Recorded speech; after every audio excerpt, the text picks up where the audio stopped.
the reason I run and the reason I move outside is not for accolades. It's not for the accomplishments. It's for the process of self-discovery and what I can learn about myself and how I can be the best version of myself. I'm Hillary Allen, Colorado native, and a multi-sport endurance athlete. So I got started running when I was in graduate school. I've always been an athlete, but in graduate school, I didn't have that much free time or money. And running was just this really simple thing that I could do. It was really efficient. I got introduced to a running club, and then I could join them before I had to go into graduate school. It was a really demanding time. I didn't have that much time to exercise. And I started running, and I ran my first marathon with them. And after I ran my first marathon, my road marathon, and another kind of self-supported road marathon, I transitioned solely to trail running just because I enjoyed it so much more. In 2017, I had this really big accident and I didn't know if I was actually going to be able to run. And one of the only things that I could do safely was to ride a bike inside on a bike trainer. And ironically, a good friend of mine, Alan Lim, found some entry into Unbound Gravel. It's a 200-mile gravel bike race, basically like the Super Bowl of gravel biking. And I was desperate for motivation. And so I took this gravel bike entry, not into a 50-mile bike ride or a 100-mile. I chose the 200-mile gravel bike race. And that was my first gravel bike race. And I spent actually 2 months training for this race on a trainer because I was recovering from an ankle break and that's all I could do. And so before Unbound Gravel, I actually was only riding outside for about a month before I undertook this adventure. So I was a complete newbie to gravel riding and riding a bike. And after that whole process, when I could actually run again, I loved gravel biking so much that I just decided to keep doing it. I just love long days outside. And each sport is a little bit different. So I love gravel biking because you're not on the main road. I'm from Colorado and we have more gravel roads here than we have paved roads. And so you head up any canyon, for the first 5 miles it's paved and then it's not. I love mountain biking because it's so hard. Mountain biking is incredibly difficult from a technical skill standpoint. I think I'm making progress on a single track trail, and then it gets to a descent and it's just completely gnarly and outside of my comfort zone. Trail running, I think, is the ultimate freedom. I really love the simplicity of it. And I just feel so connected to outside. But I think one of my absolute favorite things is to combine the two. Whether that's riding my gravel bike to a trailhead and then doing a trail run, or my mountain bike doing the same thing. That's something I do every year, and I have been doing it every year since I got into cycling, is to ride my bike from Boulder to Longs Peak, run the peak, and then ride back. So there's a lot of skills that go back and forth between all three sports. So I think more runners should look into cross training as a way to stay healthy and to build strength and power. I think going uphill really translates well to trail running. I like to do a lot of uphill trail running races. And in particular, that goes with mountain biking. Mountain biking, I think the uphill, it requires a ton of power. And so that can translate very well to uphill running. But then the downhill, especially for mountain biking, you have to look ahead and you have to pick your line.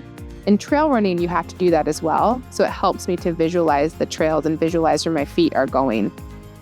Okay, so as an endurance athlete, how do you manage burnout, especially if you're doing 3 different sports?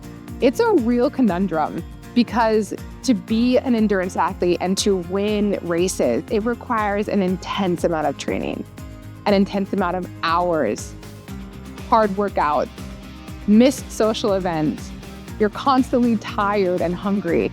I love being a multi-sport athlete because I get to look forward to the days where I just get to run just as much as the days where I get to ride my bike. It can feel so different. So that, I think, is the secret sauce of, for me at least, making it be fun enjoying the different sports that I do, and then breaking up my year between gravel racing, mountain bike racing, and trail racing. And the cool thing is that you can mix and match. So it doesn't have to be springtime is gravel, summer is mountain bike, fall is running. You can mix it up because there's a lot of transferable skills there. So hydration, it actually changes for me on a bike versus running. The reason being is because on a bike, I don't necessarily feel as thirsty. I think this is because of the convective cooling. So I feel cooler with the wind kind of taking my sweat away. So I have to have more of a strict hydration plan when I'm on my bike to make sure that I'm consuming enough liquids and not getting behind so I don't end every ride dehydrated. Versus running, I drink more to thirst because that cue I feel is a bit more honest for me when I'm running.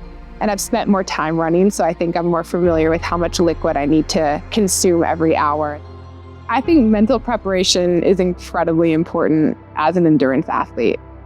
You're in your head for a long time in these races, and you can go to some pretty dark places if you let yourself. One thing that I do to help myself prepare for those hard moments is visualization. I visualize myself in a good spot mentally. I visualize myself finishing the race, having a good time, really truly enjoying the process. And I also have mantras in my head for that when the moments get really tough, that I can repeat them or kind of get myself out of a tough situation. I'd say it's a pretty normal experience for most endurance athletes to question why you're doing this. Whether that's in training, when you're training for 30 plus hours and you're tired and you don't know if you can keep it up.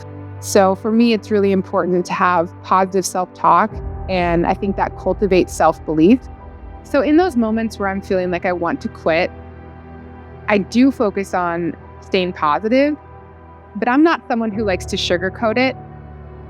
I also admit that it sucks and that I'm having a hard time.